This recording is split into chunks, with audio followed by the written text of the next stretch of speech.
into the world the Lord is come. Let earth receive her King. Dear friends, நம்ம இப்போ வந்திருக்கிறது கோவிலூற்று. தென்னிந்திய திருச்சபை திருநெல்வேலி திருமண்டலத்தில் உள்ள ஆலயம் தூய சிமியோன் ஆலயம். இந்த ஆலயம் அமைந்துள்ள கோவிலூற்று கிராமம் தென்காசி சாலையில் உள்ள அடைக்கலப்பட்டினத்தில் இருந்து 5 கிலோமீட்டர் தெற்கே உள்ளது. இயற்கை எழில் சூழ்ந்த அழகான கிராமம். நல்லூரின் முதல் மிஷனரி என்று அழைக்கப்படுகின்ற கணம் பி ஷாப் வற்றர் ஐயர் அவர்கள் கோவிலூற்று கிராமத்தில் ஊழியத்தை 1847 தொடங்கி 1849 வெற்றியும் கண்டு ஒரு சின்ன சபையை உருவாக்கினார். அந்த சபையின் முக்கிய நபராக திரு மனுவேல் அவர்கள் செயல்பட்டிருக்கிறார்கள். செல்வமிக்க இவர் இயேசுவின் மீது கொண்ட பற்றினால் செய்த வாஞ்சை மிக்க பணியால் இவரது சொந்தக்காரர்கள் சபையில் சேர்ந்தனர். 15/10/1850 அன்று நல்லூர் உதவி மிஷனரி கணம் ஷெப்டிமாஸ் ஹாப்ஸ் ஐயாவினால் புதிதாக கட்டப்பட்ட ஜெப ஆலயம் பிரதிஷ்டை செய்யப்பட்டது. 1855 ஆண்டிற்கு பிறகு ரெவரண்ட் கிளார்க் ஐயா நல்லூரில் பொறுப்பேற்றார்கள். 1856 ஆண்டு ஜூலை 16 ரெவரண்ட் கிளார்க் ஐயா வாயிலாக புதிய ஆலயம் கட்ட அஸ்திபாரம் போடப்பட்டது. ஆனால் இதற்கு முழு காரணம் திரு மனுவேல் அவர்களின் ஆசையும் முயற்சியும் தான். 50 அடி நீளமும் 30 அடி அகலமும் உள்ளவாறு செங்கல் மற்றும் சுண்ணாம்பு கொண்டு கட்ட தீர்மானிக்கப்பட்டது.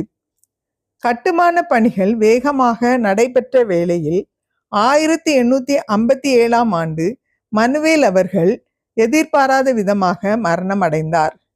இந்த பேரதிர்ச்சி சபையை பாதித்தது. ஆலய கட்டுமான பணி நின்றது. இவருக்காக சபையில் சேர்ந்தவர்கள் பலர் பின்வாங்கி போனார்கள். இந்த காலகட்டத்தில் நல்லூர் சர்க்கிளின் கீழ் புலவனூரில் ஒரு குருவானவராக ரெவரண்ட் டி ஞானமுத்து ஐயா பொறுப்பேற்றார்.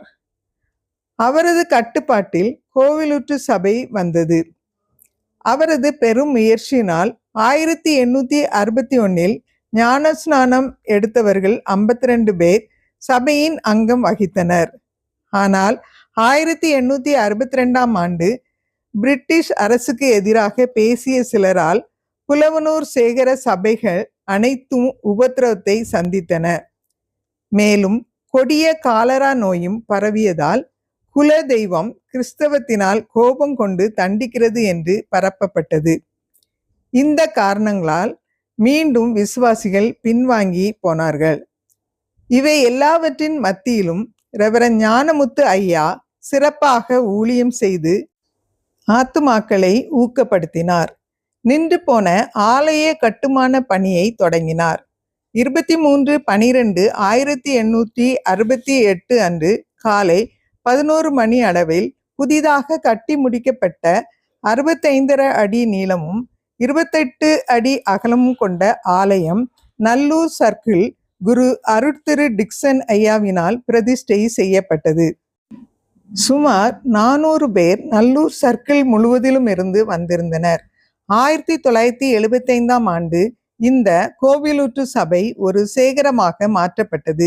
Reverend S G. அம்ப்ரோஸ் ஐயா முதல் சேகர தலைவராக பணியாற்றியுள்ளார்கள். இப்போது கோவிலூற்று சேகரத்தில் 7 கிளை சபைகள் உள்ளன. 2025 சேகரம் பொன்விழா 50ஆம் ஆண்டையும் சபை 175ஆம் ஆண்டையும் நிறைவேற்றுகிறது. சமீபத்தில் 2023ஆம் ஆண்டு செப்டம்பர் மாதம் 23ஆம் தேதி இந்த ஆலயம் நெல்லை திருமண்டல பேராயர் கணம் ARGST பர்னபாஸ் அவர்களால் மறுபிரதிஷ்டை செய்யப்பட்டது. இதுவரை கோயிலூத்து CSI சர்ச் ஹிஸ்டரியை கேட்டீங்க. இன்னொரு சர்ச் ஹிஸ்டரியை இன்னொரு வீடியோவில் கேட்கலாம். அதனால சப்ஸ்கிரைப் பண்ணுங்க, ஷேர் பண்ணுங்க, லைக் பண்ணுங்க. Thank you so much.